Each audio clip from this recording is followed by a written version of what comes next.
soon. Sometimes it just takes a couple extra steps to get in for us. Yeah, she's here. Okay. Yes. Are you able to hear me? Sorry. Yep, we can hear you. Perfect. All right. Well, I will go ahead and share my screen with our presentation.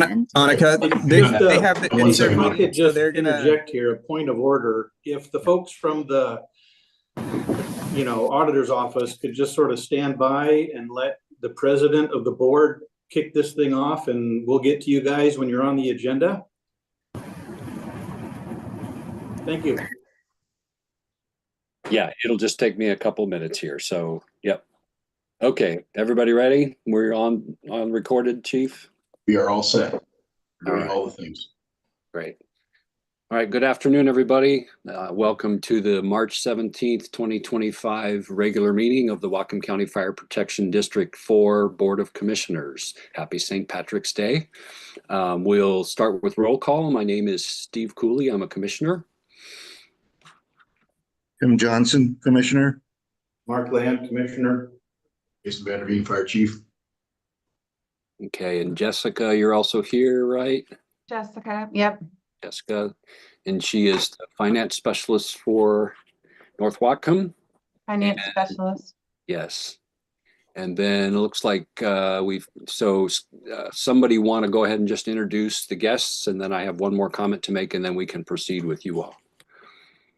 I can introduce us real quick if that's what you're going for. Yeah, my name's Scott Hilton, and I'm one of the assistant audit managers on the state auditor's office team out of Bellingham. And with me is Annika Grande, and she is Grandy. I'm sorry, and she was leading the audit. So we'll jump back in when it's our turn.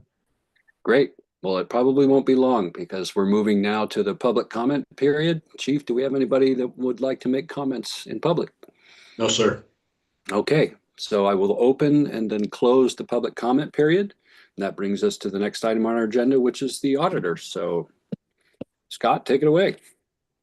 All right, and thank you. I appreciate you just making this a priority for y'all, and we do really just appreciate when the commissioners are all involved in the audit process and just show that additional interest in what happened. And I know just with the relationship of District 21 and the staff there and your commission, things have changed a little bit since our last audit. And so we just again appreciate that. And so as we were kind of sorting out as we got on to the meeting today, Dina Garza is the audit manager, and she was trying to get in, but I think she didn't want to hold anybody up by continuing to try to get in. And she's down in Olympia today anyways for manager meetings this week. And so I will pass along her apologies for not being able to join, but she just does like to share that everything that goes on for the audit is very important to us and everything. So this is the exit conference. It's the cumulative communication of what happened during the audit for this year. It was a 2-year audit for part of the audit and a 1-year audit for another part of the audit. And Annika had passed along some communication that is just the written form of a lot of what we'll discuss today. And we have the PowerPoint that kind of just supplements it and makes it a little easier to follow along with than just the written form that if you've been around with the fire district for a while, you've probably seen the packets before several times for quite a few years. And so that information, if there's any questions about it, just let us know if you've had a chance to look at it at all yet, or if after the meeting, you will have our contact information as well to give us any questions. What is included in that packet is also draft copies of the audit reports. And so since they're in draft form, they're not published on our website yet. And so we do like to present that information to you all before they go out to the public. So that's kind of how we like to keep our line of communication open for the audit. And really just overall, if I talk about it today, I just wanted to convey that as a really positive audit. And so you'll see that in the results and everything and as we get into it. So just a little bit more for me on the next slide is about the office, and I don't know how familiar everybody is, but we just do have a few main goals of what we communicate through our audit process. And first is just an increased trust in government, since we're independent of the fire district, and sometimes the public needs a third party opinion on things. And so what we can do, especially communicating these positive results, is increase trust in government and in the fire district, and help to tell your story to those members of your residents in the area. And then also within that, since it is independent, we also do our best to be completely transparent about what we do with our work. We like to say there's no secrets in auditing, at least in our auditing. And so we try to communicate really heavily throughout the process with the contacts, the chief and Jessica especially, and then through communication with the commissioners through especially our written information that we have. And then also, if there's ever any questions about the work we do, we are happy to explain more as well, but we'll try to summarize it today. And then finally, just what we do hope through our audit process is to help improve the efficiency and effectiveness of government. And so there are a lot of opinions about government and what you all do and what you might do or might not do. And so we do try to help give any recommendations where we can that can help with compliance or efficiency or effectiveness, like it says there. And we're able to even communicate stuff throughout the audit. Sometimes our goal isn't to make things harder for everybody. It's to help streamline if we can. So with that, that's the bulk of what I had to open the presentation, and I won't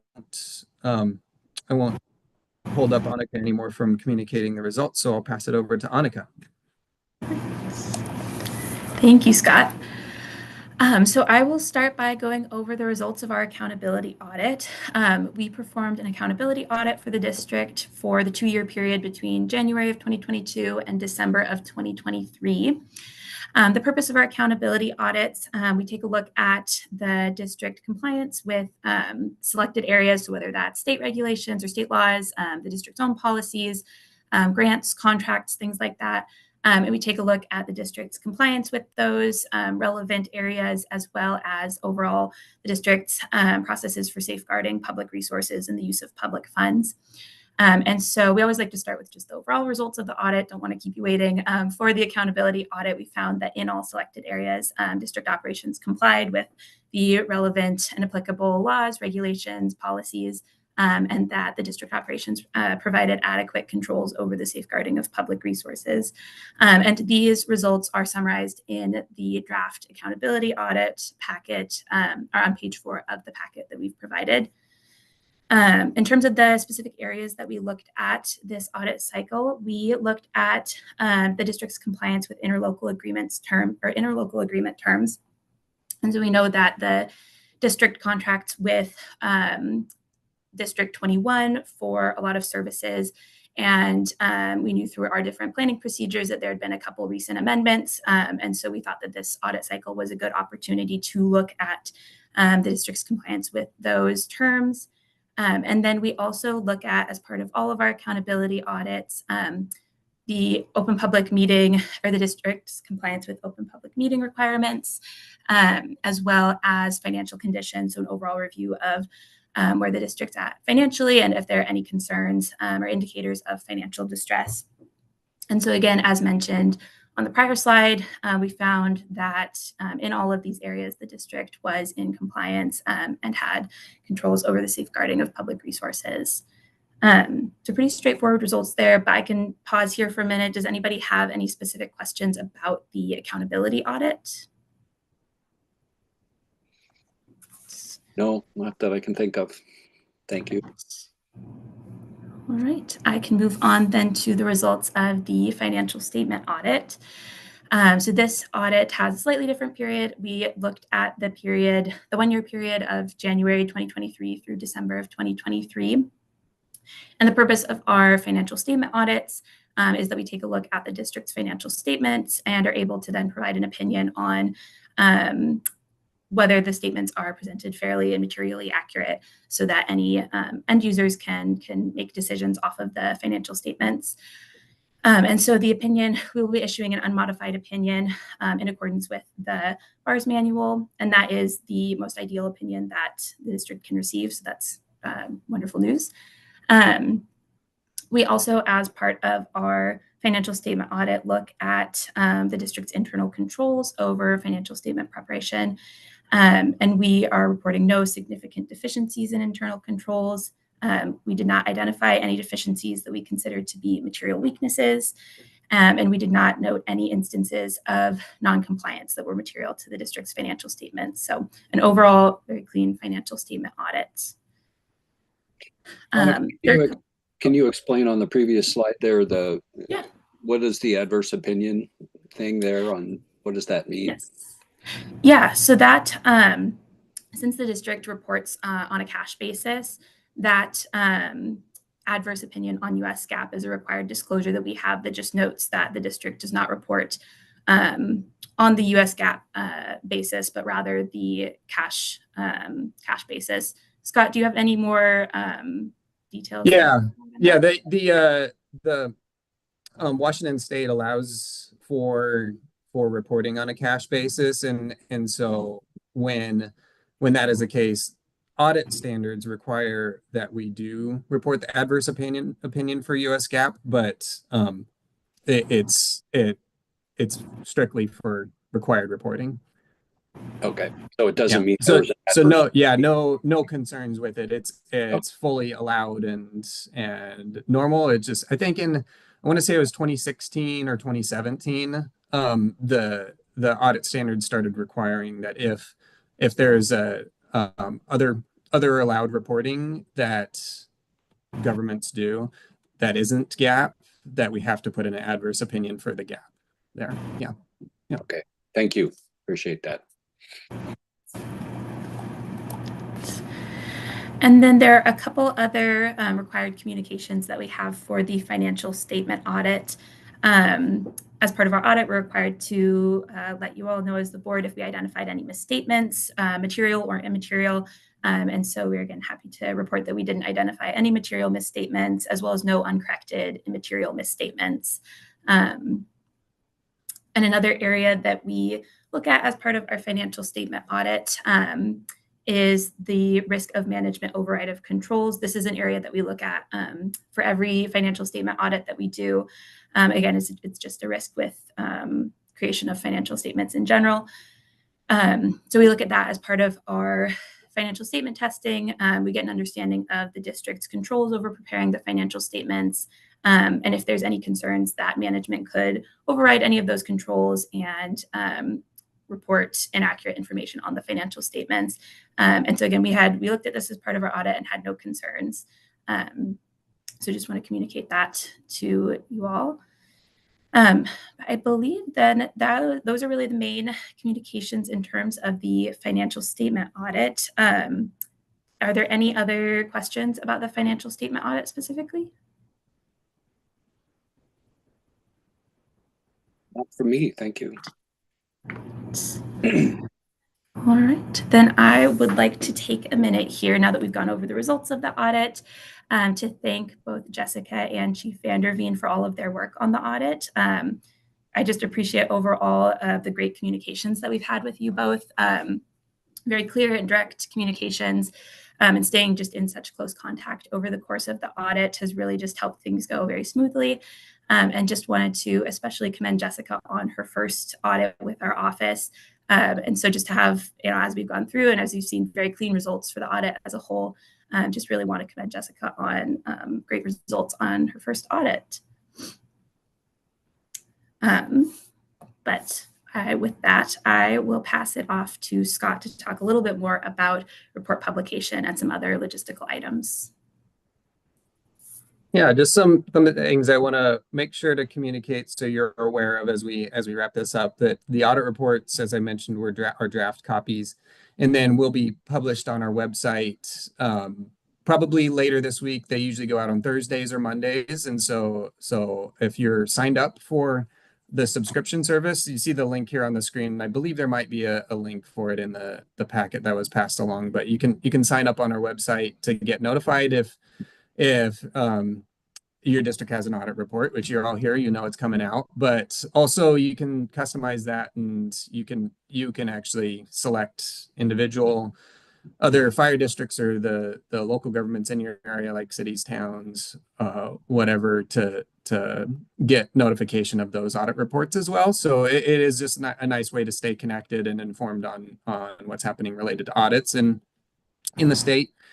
But more importantly to us, anyways, there's an audit survey that goes out at the end of the audit, and this will go out twice for the 2 different audits. But to Jessica as our audit contact, it is also able to be forwarded to other people, so multiple people can respond to it. But we do really appreciate the feedback, and we do want to for this one to focus the feedback on what we have done for Fire District 4, and we do take that seriously. We try to implement stuff for you specifically, and then broadly on our whole team as well, if there's anything that we can change or improve as we go to. So would appreciate any feedback for that. And then on the next slide is just some more closing remarks, and just the good news that I know everybody likes to hear is that our audit costs are going to come in alignment under the original estimate that we passed along prior to the audit. And so that's always nice to hear. And then the upcoming audit is going to be is tentatively scheduled to happen sometime in the fall of 2026. It will actually go back to a 2-year financial statement audit and a 2-year accountability audit at that point. And so the estimates are adjusted accordingly. When you do a 2-year, it does help to limit some of the costs. It's not entirely, but it'll limit some of the costs when you do 2-year. And just the size, when you get any cycle that's more than 1 year, it's due to the size, but also the perceived lack of risk that the fire district has as well. So if we perceive more risk, we'll often audit more frequently. So that's good news that we can go back to that as well. And with that, there's one other thing I did want to pass along, and I know there's the district isn't like heavy on cyber systems, software systems and everything, but we do really we're really trying to encourage people to do this free cyber checkup that we offer. It's where someone from our office, it's pretty minimally invasive, but can just take a look at your cybersecurity, where it is for your systems as it is now, and give some just practical recommendations at that. As I mentioned, it is free of any additional charges. I mean, it's included in all of our audit charges anyways, as a service that we provide. So we encourage that. The phone number is here on the screen. The website as well does that, and we've just heard really good results. So I think it may say on here somewhere. If it doesn't, it's award winning. It received some national award for just the effectiveness and of the checkup. So that's all the information I had to share today. And with that, I'll ask if there's any questions or comments or anything that you'd like to share with us before we jump off the call. No questions, but I want to thank Scott and Annika and the rest of your team for helping us. I would echo everything that you said about the intent of your office, and we are fully committed to being fully transparent to the public, and you're the most important part of making sure that we are. So thank you for spending all that time with us and helping us go through the audit. And while you're here, and I'd also like, and I'd also like to echo what you said. Thank you to Chief Vanderveen and to Jessica, and to your commitment to making sure that we're transparent and in compliance with all of the laws we need to comply with. So thank you all very much. Really happy to see all the good results of this. Thank you. I want to echo both Commissioner Cooley and Annika's comments about Jessica. Just get it on the record that, well, audits are never, I don't want to say they're not fun, but they're not everybody's favorite thing to do. but especially with getting audited on somebody else's work increases I would say the difficulty or maybe the frustration of doing it. And Jessica handled it with class and didn't complain too much. When she did, it was completely appropriate. So my hat's off to her. It was the next one will be all yours, but Jessica, you did a great job handling this and, working through somebody else's filing system and all those things. So, and then Scott, for you, I wanted to really, Monica, for her professionalism. She was great to work with. She came up with really great work plans every week, and she was cognizant of timelines that we have internally, commissioner meetings and things like that. So she was very gracious with allowing us extra time or gentle reminders. And yeah, she's just clear, effective communication. And I'll pass it on to Dina as well, but you should definitely do whatever it takes to hang on to Monica. So.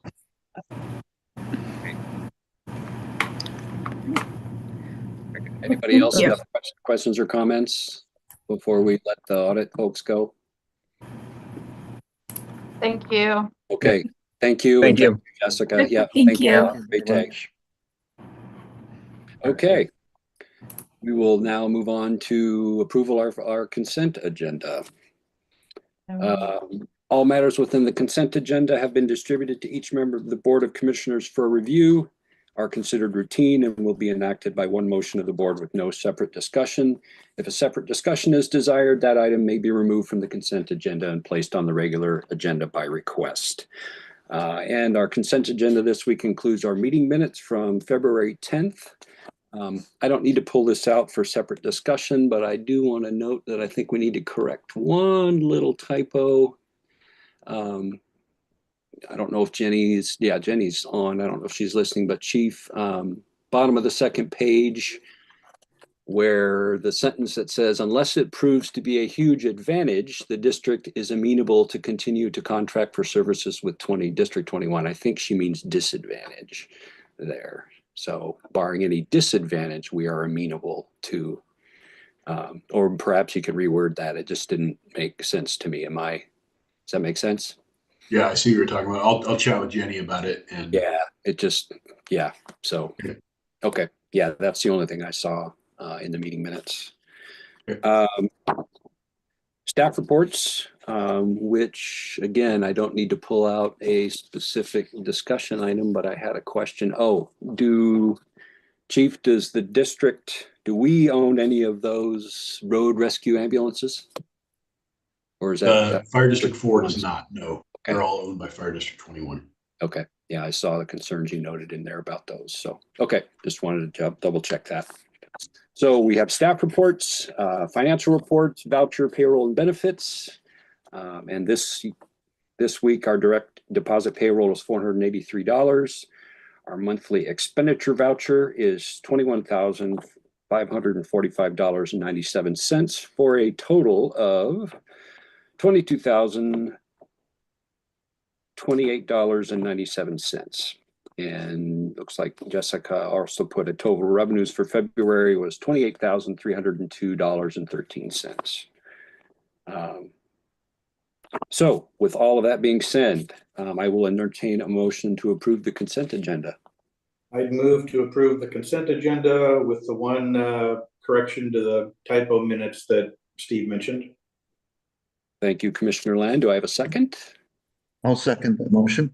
Thank you, Commissioner Johnson. Any further discussion about the consent agenda before we vote? Seeing none, then I call for a vote on approving. Let's see, hang on a second. Yeah. On the matter of approving the consent agenda,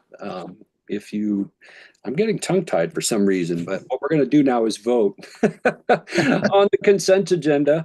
So all those in favor of approving it as is with that correction, please say aye. Aye. Aye. All right. After all that struggle, we got through with the 3-0 vote, so the consent agenda is approved. All right. Moving on to unfinished business. Chief has asked that we put the tender purchase and the fire engine purchase off another month because things have continued to be very busy. I have no issue with this. Any problems with that? Commissioner? Darby and I have just not been able to align our schedules Yeah. either. So it's Okay. not, Yeah. not all about me, but it's mostly about me. Yeah, sorry, did I make that impression? I didn't. Yeah, it's No, just, that's all right. I just wanted to. yeah, clarify. I will make one note real quick, just maybe to remind you and Commissioner Land, if you want to talk. Mark, you had some thoughts over our last couple of meetings and the special meeting we had with District 21 about how we could help out. From talking with the chief, it sounds to me like purchasing this tender might be a really good way to help District 21 while helping ourselves. So we did have a discussion about that. And from what I've heard, I think it'd be a good idea if we move forward with it, but we'll talk more. Yeah, So, great. good. Okay. So with that, that leaves two more items on the agenda. Let's talk about the annex, since that's the first one. The Britton Road Northern Heights annexation. I believe we have some interesting news from the chief. Chief, do you want to go over that? Yes, Commissioner Cooley and I met with Eric Quinn, our attorney, and went over the Boundary Review Board's letter that you all saw in the last board packet. Crafted a letter, crafted a, I guess you'd call it a protest to the Bellingham's annexation. That was sent in. We never paid the filing fee. There's a $200 filing fee for something like that, as well as an affidavit that we have to sign. Didn't do that because in the meantime, I received multiple communications from within the city of Bellingham, as well as from Bill Geyer, the annexation consultant that the developers are using, pointing out to me that both myself and Mr. Quinn missed something in our review of relevant documents, and that is that District 4 in 1997 signed an agreement with the city of Bellingham stating that they would not protest any annexations. So, Yeah, so that was my reaction too. I saw some visual reactions there. Yeah. I'm happy to share that document with you right now. It is called the, let's see. Chief, did the other two commissioners get a copy of that letter that we sent? That you signed? I don't believe I sent that to them. No, I did not. That was my error. I'm sorry. No worries. Yeah, if we could just send them a copy, and I don't know if it's appropriate to include in our packet for this meeting as well. I didn't see it there, so it might be a good idea since it's official correspondence. We should probably put it in the packet. Yeah, I will make sure that that gets in there, and then I will also send you this 1997 agreement, which is where, and what I have pulled up on your screen now is 11.1 is the paragraph that essentially our forefathers signed that say we can't do what we did. And the first sentence kind of sums it up, that we will not commence or maintain any action, appeal, or challenge to any kind of, in any form, challenging annexations by the city or the annexation policies of the city or the urban growth area of the city contained in the Whatcom County Comprehensive Plan. That kind of sums it up right there. Yeah. So who signed that on behalf of either the fire district or the board of commissioners back? Previous commissioners. This was crafted in 1997, and well, what are the names? Let's go down there. Hang on, I looked at that, and I actually can't tell. Mr. Williams is one of them, and I don't know who. I'll have to look back in history and see who. It's a Dutch name, I can tell you that. It's DE somebody. So not to jump in and throw you off track, Chief, but so obviously that avenue appears to be closed to us, but as the chief and I discussed, it doesn't necessarily mean we are powerless at all. So we just need to pursue other avenues to try to get our considerations and our concerns heard. And Chief, we talked about a way to do that. Yes, in this 1997 agreement, it does have a provision for us to formally meet and confer with the city of Bellingham up to and including going to arbitration or mediation or arbitration over the question that we bring. So to me, the relevant question is still the 60% question. Yeah. That and Eric Quinn, our attorney, agrees wholeheartedly that that is where we are going to get the best bang for our buck. So he is going to review this document. He's going to put together a letter requesting formal negotiations with the city of Bellingham, referencing the 1997 agreement, so that we can solve the 60% question. In addition, in my speaking with Mr. Geyer, who was the gentleman that is consulting or working for the developers that are pursuing the annexation, turns out he was actually the city of Bellingham.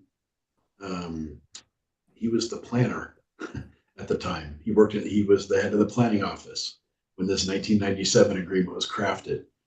And he has volunteered to sit down with me and talk about what was the intent of the document, what were the thoughts that went into that statement about 60%, and to work with the fire district on maybe where their vision was then and where our reality puts us now.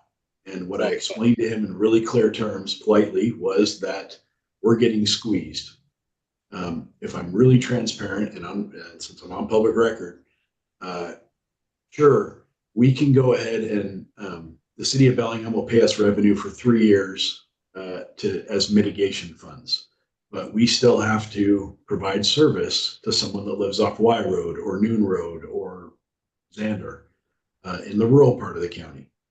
So in 3 years, when that money's gone, when the mitigation funds are gone,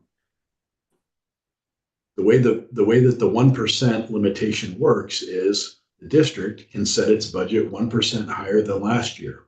So that means we won't really lose any money because we just pass a budget that allows us 1% more, or in our case, up to 4% more based on the way the levy paperwork documents are written. So we can recoup all that income, but who it hurts is the rural landowner, because they're going to see a market increase in their taxes for the exact same level of service. There's no increase. They're not getting anything out of that big increase in taxes.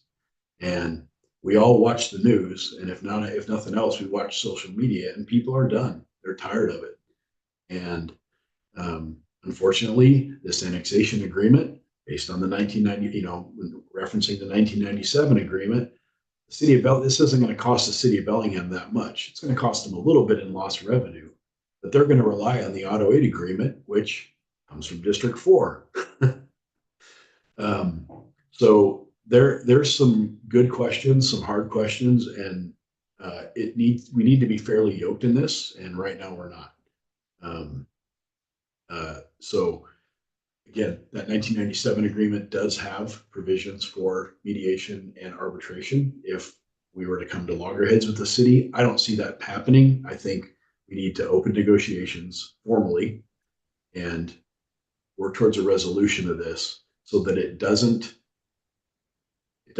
punish the rural landowner as the city continues to take what's left of our AV, which is those small suburban areas.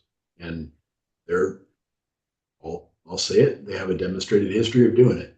They've taken all of our commercial, and now they're taking all the residential. So we have no recourse but to pursue this angle.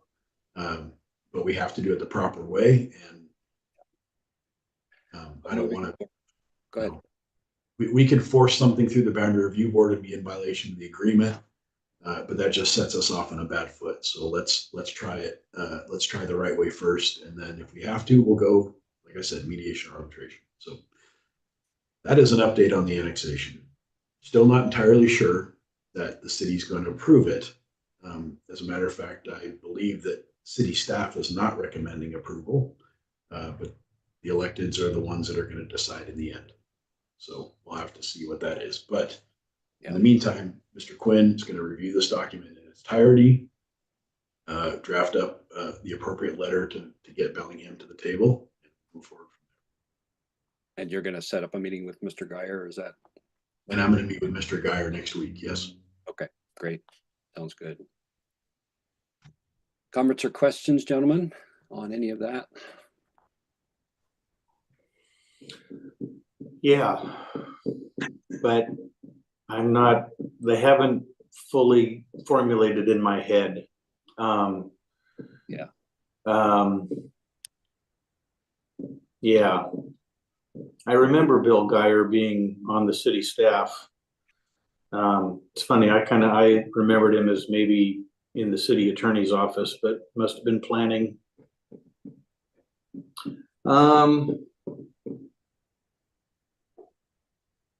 Yeah, I mean, I guess the one thought that has occurred to me is when it comes to spending money on the attorney to sort of figure out what really our rights and position is going to be, I guess I also kind of want to balance that with, you know, what's going to happen inevitably and make sure we're just spending those customer resources wisely, you know, to not just, I don't know what I'm trying to say, just,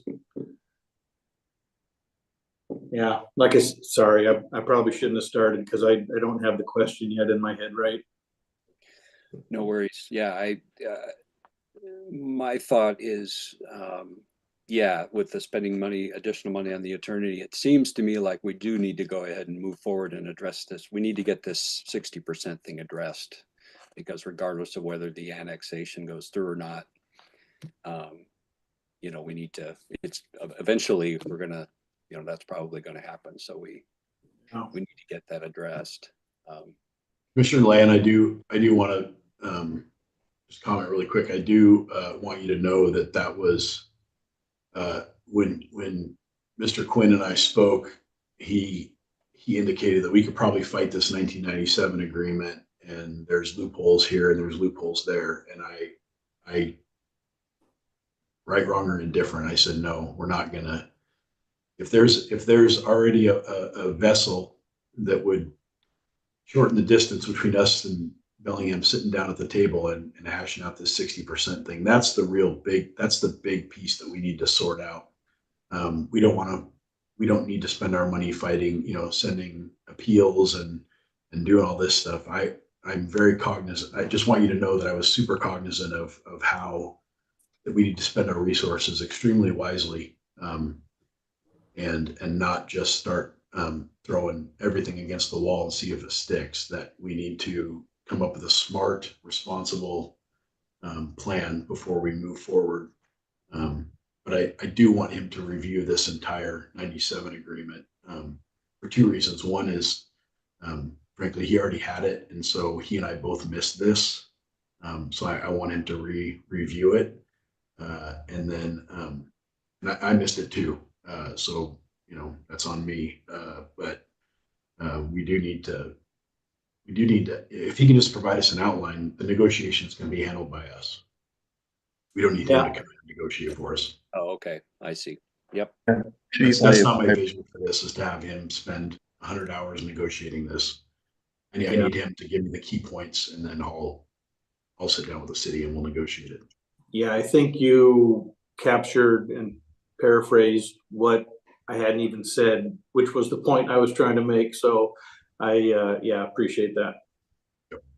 I do too, Chief. I appreciate your comments, and I agree with you. This is probably not, we don't want to spend our resources on a protracted battle that we're not going to probably come out on the right side of.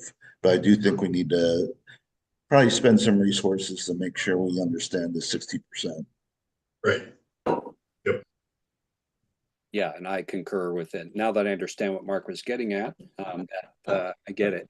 Yeah, and that's certainly good with me. You know, if we get some guidance from the attorney, and then, but once the negotiations start, we can handle those. So, okay. Well, it sounds like we're all in basic concurrence here with the direction we need to head. So, unless I'm missing something. So, yeah, well, Chief, I guess you can let me know when we we hear from the attorney, and once he's had a chance to put all that together, and perhaps meet again with him if we need to or whatever, like we did last time. Yes. Yeah, that would be maybe even have him come to our next meeting, but we can talk about that. So, okay. Anything else on this issue of the annexation at this point? Not for me, no. Okay. I think that wraps it up for me. Okay, we'll move on to the next agenda item, which is the Britton Loop Station 12 exterior project. To summarize real quick, and then I'll let the chief give you the specifics. The chief and I met about this. We've had one, I guess you would call it a bid. So the chief and I talked about that, and go ahead, chief, why don't you just do it, and I won't try to introduce it anymore since you've got all the information. So we did go out and get one bid. I wanted to test the waters and see what it was going to come in at, see if we needed to go through a formal bid process. It appears based on the price that we got, it does not need to go through a formal bid process, which is $350,000. Bids are required for over $350K on a public works project. I'm going to share my screen so you can see the bid here. And chief, just for information for the other commissioners, if you haven't discussed this with them, you and I talked about this project. We're going to take it a piece at a time, basically, yes. And we're recommending, and this will, you'll see, you gentlemen, you'll see this in a second, but we're recommending doing the station building first, getting that one done, and then proceeding with the administration building. So go ahead, chief. Yeah, so this project is going to be best be done in phases. This is a bid from Loophole Contracting, who's done work for Fire District 21 in the past. They did a remodel for us at Station 72. They've done work at Station 61. They've done work at Station 62. And they've actually done work at Station 13 and Station 12, small work at Station 13 and Station 12 as well. So this is an estimate. What you see here is an estimate for re-siding, rewrapping, taping, painting, replacing the soffits, having the roof pressure washed and inspected for the fire station at Station 12. The total is $272,757.49. Could be some savings. Obviously, there'll have to be a provision for it going over. This document contains what he broke out in his bid is every single invoice he got from the subs. So building materials, the painting bid, the gutters, the roofing, the roofing work, all things. So that's what this contract contains, as well as this is the labor side of the contract, or the labor bid in the contract. So would you send us a copy of those also, chief? Yep. Thank you. Let me do that right now. Not now.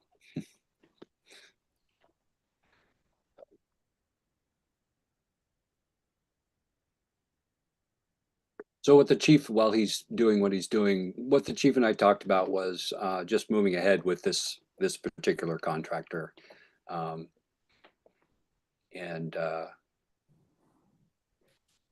on just a second. So again, correct me if I'm wrong, chief, but we don't have to go out for bids on this due to the price tag and due to the fact that this particular contractor is a known quantity, that we can move forward with this if we choose to. Correct. According to Washington State bid law and our and policy, we can go out and do this. This is done at prevailing wage. He's insured, all the things. Prior to work being commenced, there'll be a statement of work done, and I'll make sure that that's in line with the other statements of work that he's done for us. He is, as I said, he's done public works for us before in District 21. He posts all relevant L&I documents, all relevant OSHA documents on site. He is, I trust him to do good work. So I went back and looked at a bid that Chief Ward got about 3 years ago, and it was, I showed Commissioner Cooley when we sat down, and it was about $10,000 more than this. And that was just for replacement of the siding. No real protection of the gutters, no painting, nothing like that. So this is a reasonable bid for this. You would get it completed during the dry months, and project will be over. So essentially, we have two bids, quote unquote, not formal bids, but right. two bids on this project. One is 3 years old that we could update if we wanted to, but for all the reasons that you just mentioned, I'm comfortable with moving ahead and giving the chief authorization to proceed with this. But let's discuss. Does this limit when we can work on the other building? Or is that No, pushing my out thought was we would just do the other building next year. next year? So do it in phases instead of trying to get everything done at once. Just do one at a time. Have one mess at a time. Have one disruption at a time. Yeah, unless, go ahead, Tim, sorry. No, thanks. Thanks for the clarification. If we were going to get a second bid, it would have been the bid that Chief Ward got that's now, did you say 3 years old? It's 3 years old. Yeah, it's through Alpine Siding. And I'm happy to do that if you like. Well, so here's where I'm at. I 100% trust your judgment in recommending this contractor, but there's just a little voice in my head, especially after just coming off an audit, even though we're not required to get a second one. I think it would feel better. Okay. Even if the current bid that we're looking at was a little bit higher than updating the other bid, we can still pick. And then my decision process would be, okay, well, if this other bid even is a little bit higher, they've done work for us before, they come highly recommended, yada, yada, yada. But I think I would just feel better if we had something to compare it to. Okay. Yeah, absolutely. We can get that done. And the guy might say, no, you know what, I'm not interested in bidding that job again. Well, then we tried. Right. Yeah. Okay. Yep. Yeah, that makes sense.